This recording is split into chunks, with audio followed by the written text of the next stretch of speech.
તમામ બસોને લીલી ઝંડી આપી છે કે સામાન્ય લોકોની જે ટ્રાન્સપોર્ટ છે, પરિવહન છે, એ એસટી બસની આજે લગભગ 101 નવી બસો, આધુનિક બસો આજે સેવામાં મૂકવામાં આવી છે। આ 101 બસ પૈકી એમાંને આપણે સ્લીપર બસ પણ છે, નોર્મલ બસ પણ છે અને મીડિયમ સાઇઝની બસ પણ છે।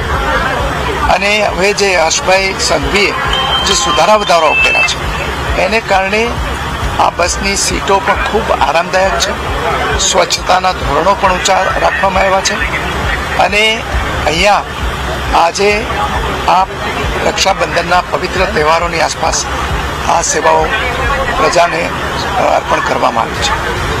એ ઉપરાંત જે રક્ષાબંધનના પવિત્ર તહેવારને ધ્યાને લઈને 6500 જેટલી નવા રૂટો ઉપર આ તહેવાર પૂરતું રાખવામાં આવેલું છે।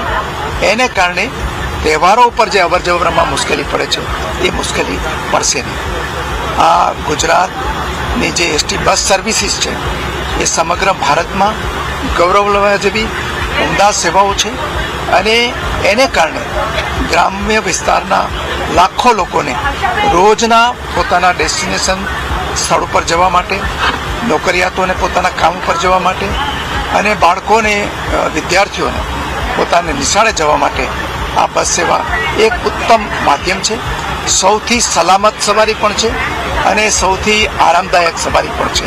હું ફરીથી રાજ્ય સરકારનો, માનનીય મુખ્યમંત્રી શ્રી ભૂપેન્દ્રભાઈ પટેલનો અને માનનીય નાયબ મુખ્યમંત્રી શ્રી હર્ષભાઈ સંઘવીનો આભાર માનું છું। આજે મેં સાગબારા ઉમરગામ કોઈ ચર્ચા અમારા મંત્રી શ્રી અર્જુનભાઈ, મારા સાથી મંત્રી શ્રી, અમારા સાથી ધારાસભ્ય શ્રી ગણપતભાઈ, આજ બધા જ લોકોની આગેવાનીમાં એક બેઠક થઈ છે। ઉચ્ચ અધિકારીઓ પણ સાથે હતા।